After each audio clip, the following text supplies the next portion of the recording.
Très heureux de vous accueillir aujourd'hui à l'enregistrement de cette capsule vidéo dans la série Code Zoé. Bien, si vous nous suivez depuis un certain temps, vous savez déjà maintenant que le mot Zoé est un petit mot grec qui signifie la vie éternelle, ce cadeau que le Seigneur nous donne lorsque nous passons par la repentance et nous acceptons le Seigneur Jésus-Christ comme notre Seigneur, notre Sauveur. La vie éternelle, Zoé, est communiquée à notre esprit et nous devenons une nouvelle personne, une nouvelle créature dans le Seigneur. Et aujourd'hui, nous débutons une nouvelle série d'enseignements à laquelle j'ai donné pour titre « La porte étroite ». Parlant justement de cette porte qui nous donne accès au salut, le Seigneur un jour a dit « La porte, elle est étroite et le chemin qui mène à la vie, il est resserré, il est étroit, resserré. » Et ce que nous voulons parler et partager avec vous durant cette nouvelle série d'enseignements, c'est comment le Seigneur Jésus-Christ a donné sa vie pour nous sur la croix de Golgotha, afin de nous sauver, premièrement, et de construire aussi son Église. Il a fait cette grande déclaration. En fait, c'était le but de sa venue sur la terre, c'était sa mission. Il a déclaré « Je bâtirai mon Église ». Et les portes du séjour des morts ne prévaudront point contre elle. Dans l'Évangile de Matthieu, chapitre 16, des versets 13 jusqu'à 18, nous lisons ceci. « Jésus étant arrivé dans le territoire de Césarée de Philippe, demanda à ses disciples, « Qui dit-on que je suis, moi, le Fils de l'homme? » Césarée de Philippe, c'était une petite localité dans le nord complètement d'Israël. Aujourd'hui, cet endroit s'appelle Banias et c'était un endroit vraiment très diabolique à l'époque. Je vais vous expliquer pourquoi dans quelques instants. Mais c'est à cet endroit que le Seigneur a voulu se rendre. Il s'est déplacé volontairement depuis Jérusalem jusqu'à Césarée de Philippe ou Banias dans le nord d'Israël. C'est quand même une grande distance d'environ 200 km, peut-être 200 km et plus de Jérusalem. Et il a fait cette question à ses disciples qui étaient avec lui. « Qui dit-on que je suis, moi, le Fils de l'homme? » Bien sûr, ils ont répondu ce qu'ils pouvaient répondre et ce qu'ils avaient entendu les gens dire au sujet de Jésus. Ils ont dit, bien, certaines personnes disent que tu es Jean-Baptiste, d'autres personnes disent que tu es Jérémie qui est revenu ou un grand prophète.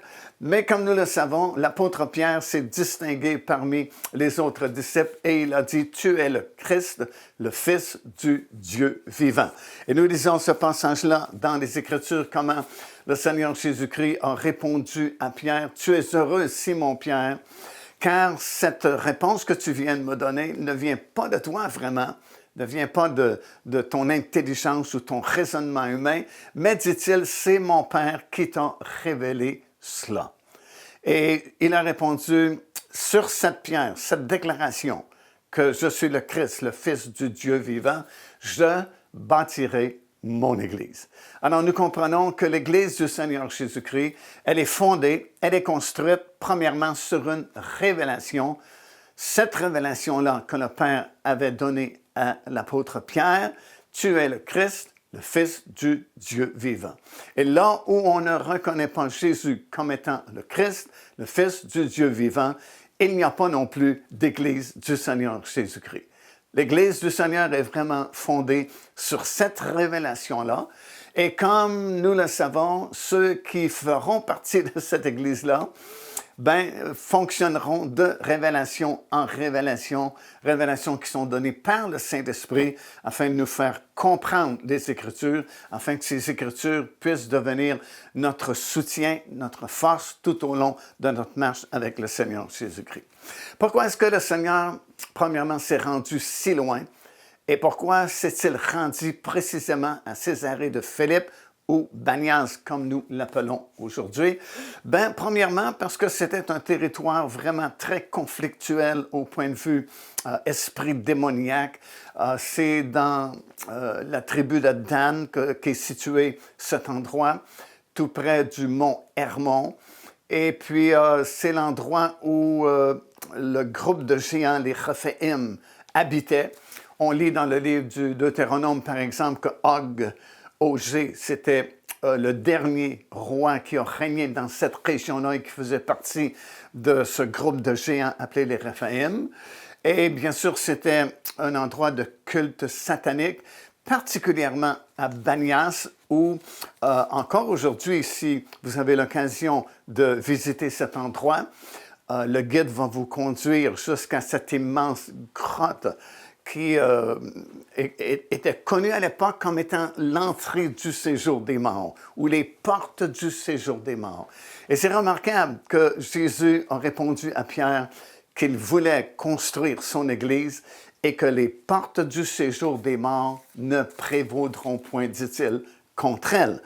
Alors, c'est vraiment pour ces raisons-là que le Seigneur Jésus-Christ s'est donné la peine de voyager environ 200 quelques kilomètres. Et nous savons qu'à l'époque, les déplacements n'étaient pas aussi simples ou faciles qu'aujourd'hui. Et ça a dû prendre quelques jours pour se rendre là, de toute façon. Mais il voulait le faire. Il voulait se rendre spécifiquement à cet endroit-là, justement l'endroit où, comme je vais vous expliquer un peu plus tard, les fameux anges de la catégorie qu'on appelle les veilleurs, qui sont mentionnés dans le livre de Daniel, ont passé par le portail du mont Hermon pour venir sur cette terre. Et comme nous l'apprenons, ils ont provoqué la race de géants dont la Bible nous parle dans Genèse, le 6e chapitre, et qui a conduit au déluge, vraiment, où le Seigneur a dû intervenir parce qu'il ne restait que la famille de Noé qui n'avait pas été contaminée par ces géants-là. Alors, écoutez, c'est spécifiquement à cet endroit que Jésus voulait se rendre afin de déclarer, parce que lorsqu'il a fait cette déclaration de sa mission, je suis venu afin de construire mon Église et les portes du séjour des morts ne prévaudront point contre elle.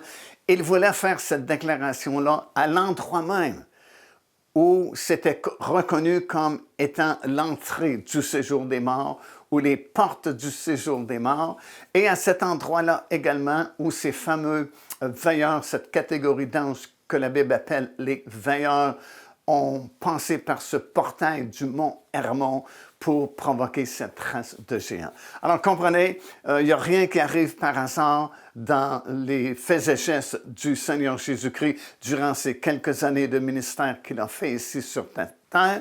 Chaque déplacement a une raison. Chaque parole qu'il va annoncer a un but précis. Et c'est pourquoi il s'est rendu spécifiquement à cet endroit-là afin de faire sa grande déclaration qu'il était venu pour construire son Église, sauver les âmes par sa vie qu'il donnerait sur la croix de Golgotha. Nous allons continuer dans notre prochain enregistrement cette série qui s'appelle « La porte étroite ». Soyez bénis en abondance.